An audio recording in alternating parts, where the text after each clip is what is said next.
Welcome back to Sober Kart. Alright Mario Kart fans, this is it. We've seen a lot of trailers, gameplay footage, leaks, and I've even played Mario Kart World myself at the Switch 2 experience, so today we are doing a pre-release ranking of all 30 confirmed tracks. To be clear, we're only ranking tracks officially confirmed as part of the Grand Prix Cups. That means no speculation tracks, no hidden ghost valleys, no data mine retro circuits, just the ones Nintendo has actually locked in. And don't worry, once the game launches, we'll come back and rank them all again. It'll be kind of fun to see how close or wildly off my early predictions were.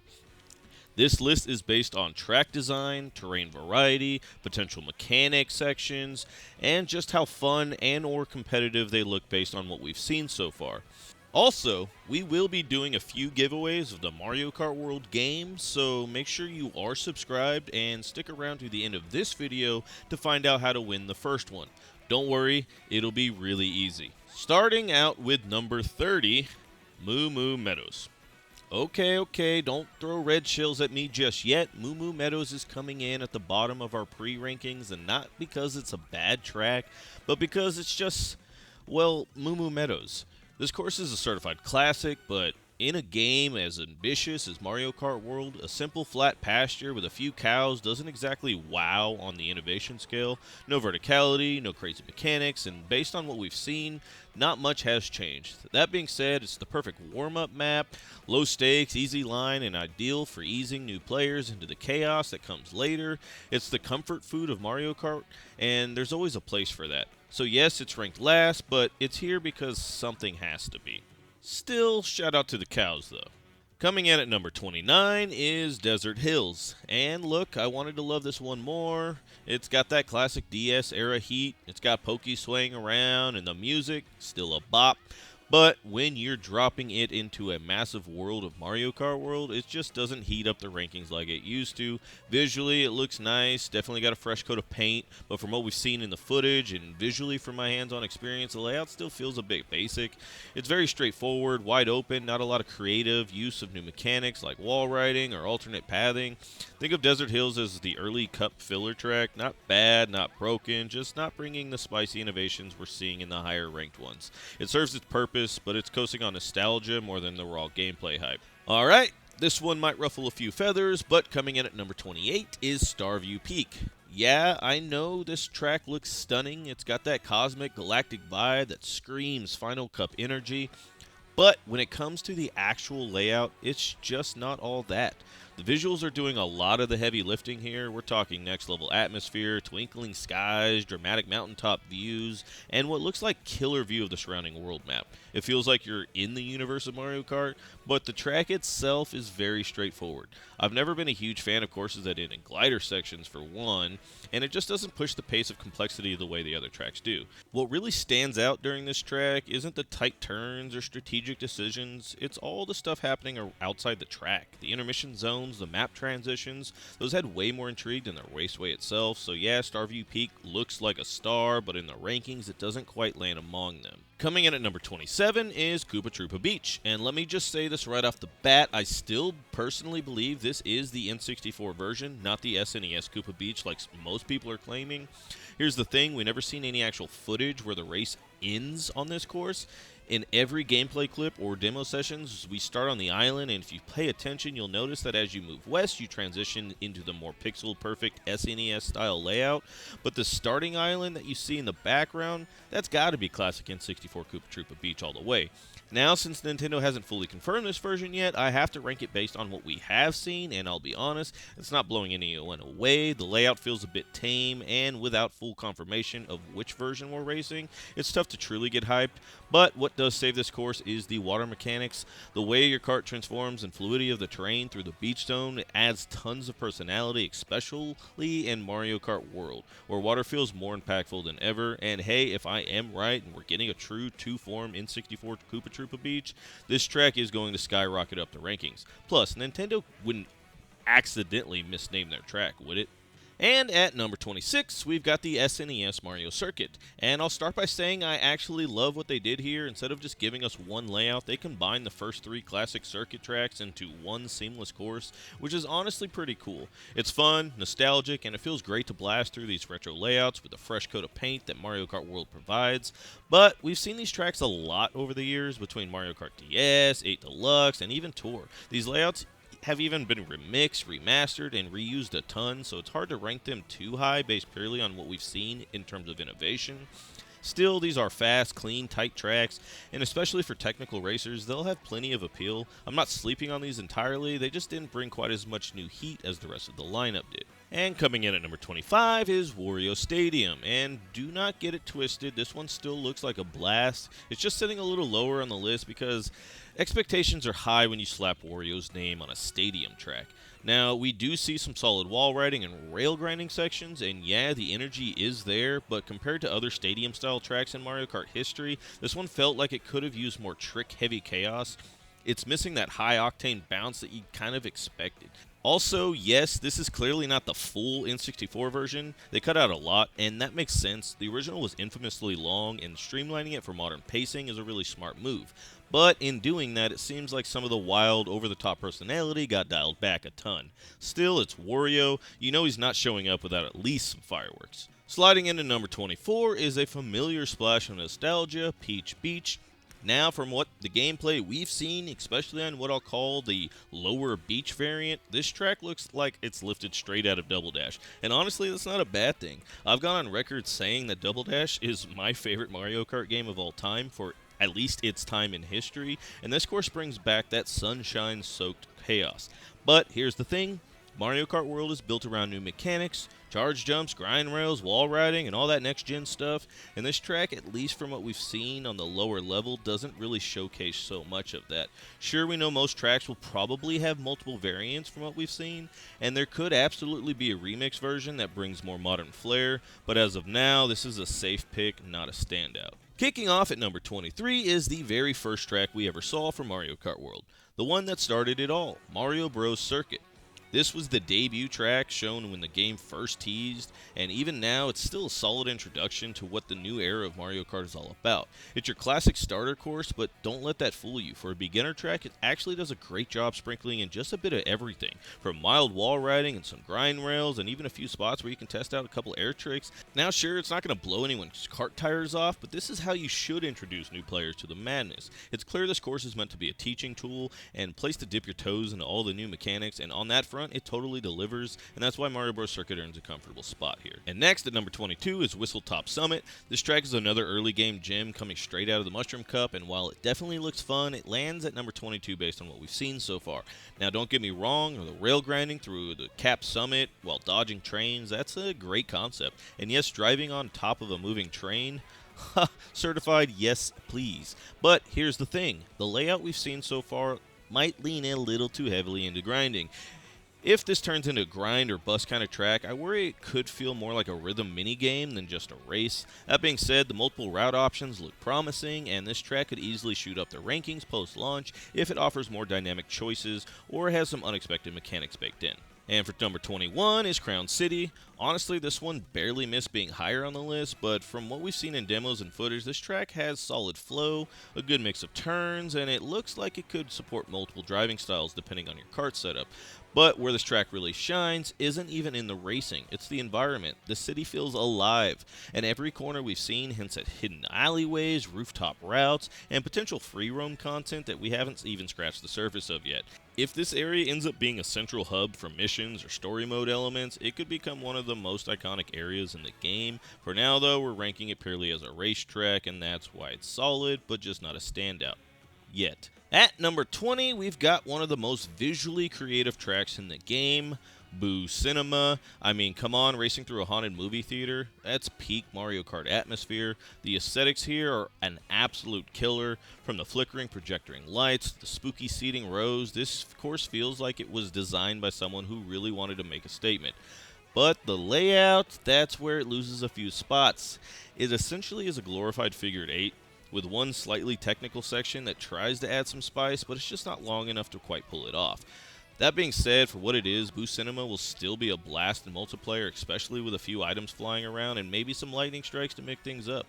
It's the kind of course that might not win races for its design, but it absolutely wins fans with its style. Coming in at number 19 is one of the most iconic retro tracks in Mario Kart franchise, Choco Mountain. But this time, it had one of the most dramatic graphical overhauls we've ever seen for a returning course. And personally, I'm here for it. This isn't just a reskin. The entire environment feels alive, with moody lighting, dynamic terrain, and even charging chucks barreling across the track causing additional chaos. It adds a level of unpredictability that keeps the race existing. But my favorite part is they brought back some of the danger. That legendary cliff turn after the falling boulders. Yeah, in Mario Kart 8 Deluxe, they threw a safety rail on it. Total buzzkill. But here in Mario Kart World, that section seems to be wide open again, just like it was back in the good old N64 days. So probably can push people off, or can get pushed off yourself. That's the chaos we grew up loving, and I'm so glad it's back. Sliding into number 18 is Peach Stadium, a track we still don't know a ton about, but what we have seen is promising. From the limited footage available, it's clear this track is going to feature multiple layout variants, and that alone gives it some replayability potential. What really boosts Peach Stadium is the use of its new gameplay tech. We're talking feather shortcuts, grind rails, wall rides, and what looks like some new combo trick areas. It's got a little bit of everything, which is exactly what we want from a course set in a grand arena-style environment. And just like Crown City, I expect the free roam elements in and around the stadium to be a hidden gem. Imagine discovering extra tunnels, practice zones, or NPCs scattered throughout the stadium grounds. There's a lot of potential here that we'll only fully appreciate once we drive it ourselves. At number 17, we've got Cheep Cheep Falls, a track that's honestly flying a bit under the radar. There's very little footage of this one outside of the brief glimpses during Knockout Rally gameplay or footages like mine where I got to start on the track but didn't really get to see the whole thing. From what we can see, it looks like this track might have some solid technical sections, possibly some tricky water terrain, and vertical movement. The layout suggests it could be a fun challenge, maybe even with some risky shortcuts or alternate paths. But here's the issue. It's all speculation for now. Without the gameplay segment showing how the course flows from start to finish, I can't justify placing it any higher. It could be a hidden banger, or it could just be mid-tier filler. Right now, it's right in purgatory, and still promising, but right here at 17. Coming at number 16, we've got a fan favorite that made its return in style, Shy Guy Bazaar. Now let's be real, everyone was thrilled to see this one make a comeback, including myself. The original track from Mario Kart 7 already had that perfect blend of chaotic corners and rich atmospheric setting, and in Mario Kart World they stayed very faithful to that. It's almost a one-to-one remake of the original, except they've added entirely new upper path, and it's loaded with grind rails. That means this track isn't just a nostalgia trip.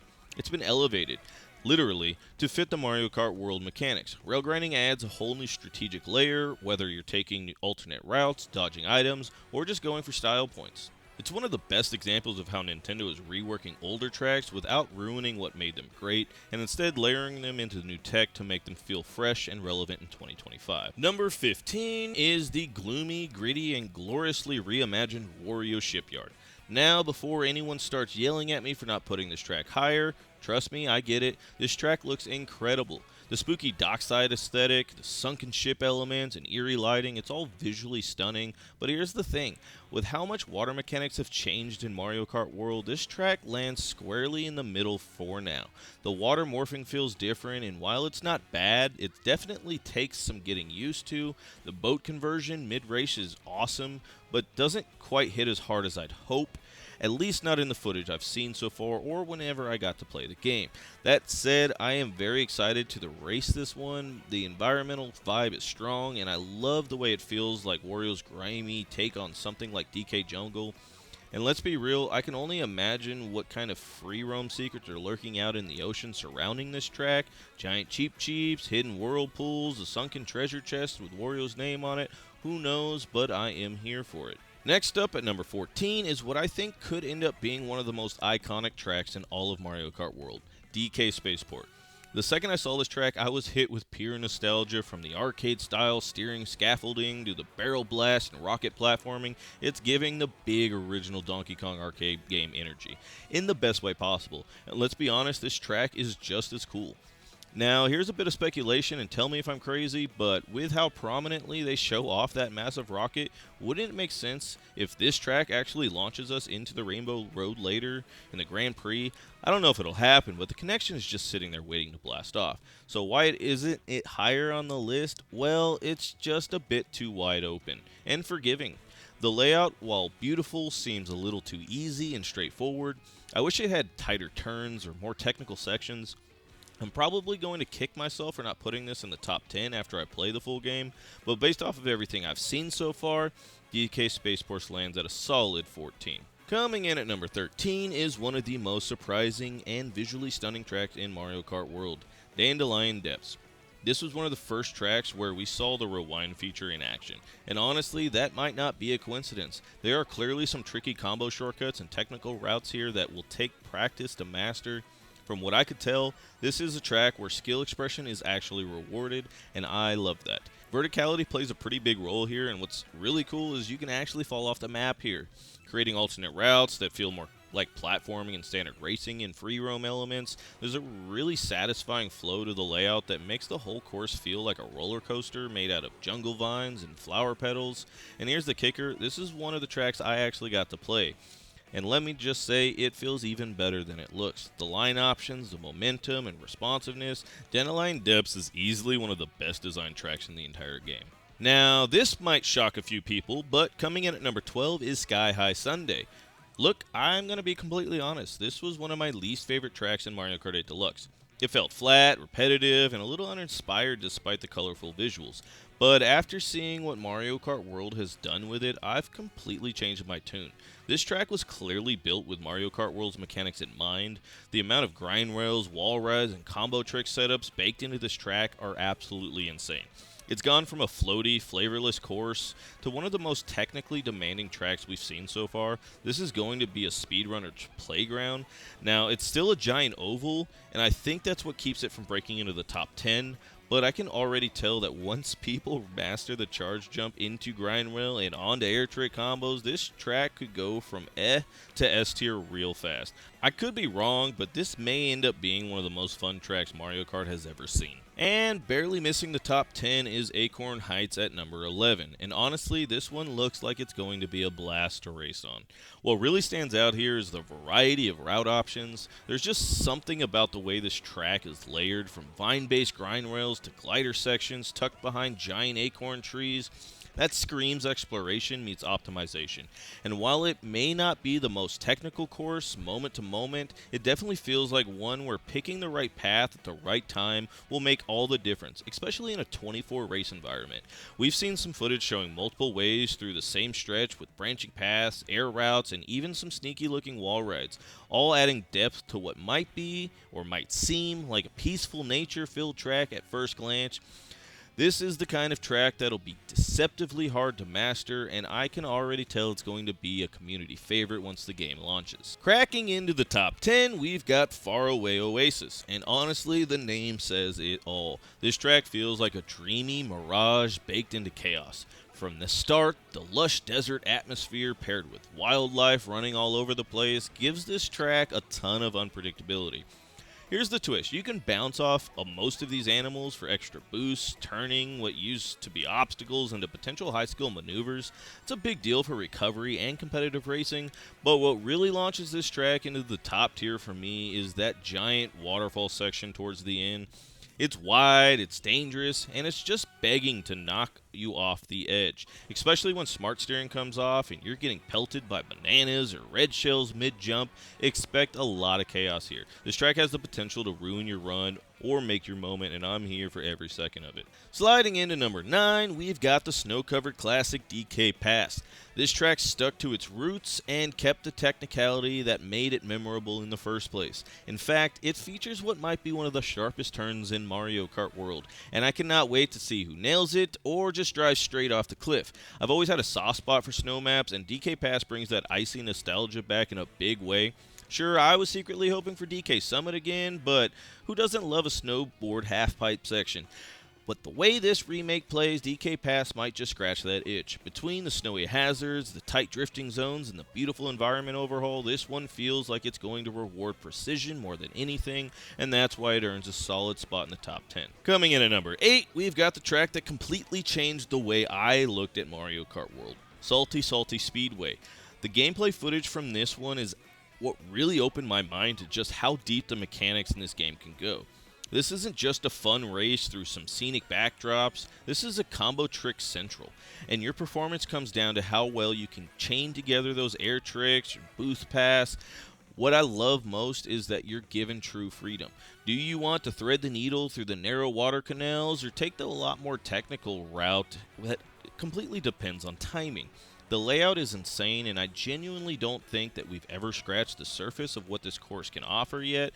It's going to take practice, skill to master, which is exactly what I want from a Mario Kart course in 2025. Alright, coming in at number 7, we've got one of the most beloved tracks in Mario Kart history, Toad's Factory. Now I know some of y'all probably expected this to be in the top 5, and trust me, I wanted to put it there, but the nostalgia is real with this track, and Nintendo definitely gave it the respect it deserves. The graphical overhaul looks amazing, and they even added a few new routes, pathing options to modernize it for Mario Kart World.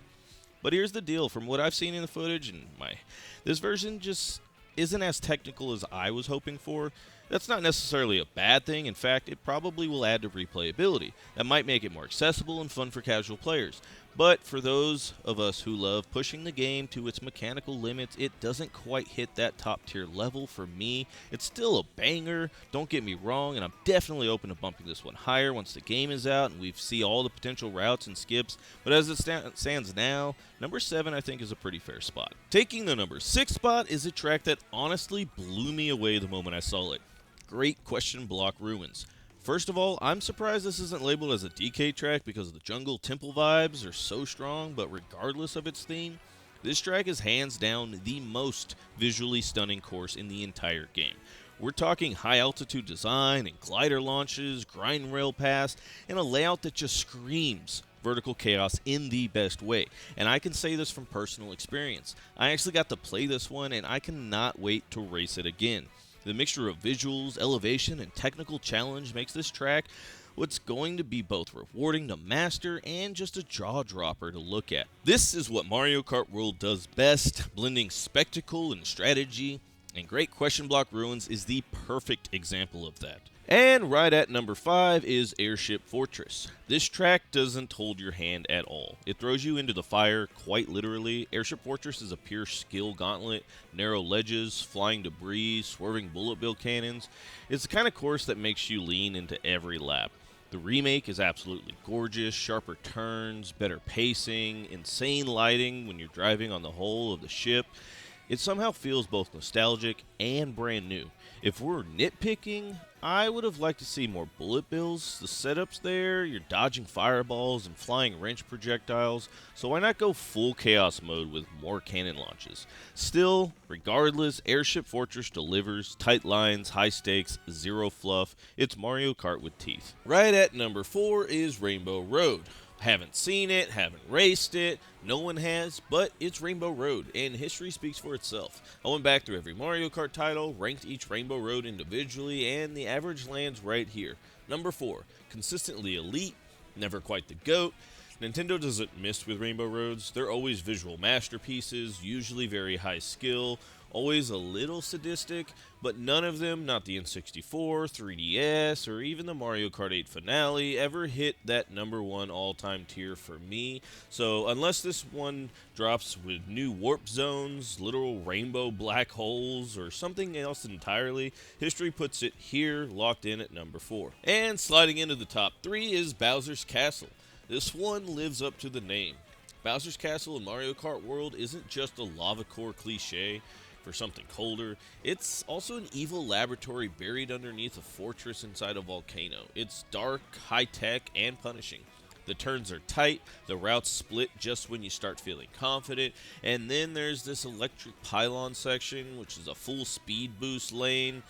It's a bit short in my opinion, but that's kind of the theme across Mario Kart World. What matters is what's packed into it, and this one is dense. Every second matters. This isn't just a Bowser track, it's Bowser evolved, brutal, slick, and clean enough to land it at number 3. And at number 2 is Dino Dino Jungle. Okay, I may be a little biased here. I've wanted this remake forever. Even setting that aside, Nintendo nailed it. Dino Dino Jungle finally got the glow up it's always deserved. The layout stays true to the Double Dash original, but every single update just makes sense. The rickety middle bridge is now a full-blown Brachiosaurus spine that you can grind across. The cavern is reimagined as a Jurassic Park-style laboratory with massive new dinosaurs lurking in the shadows.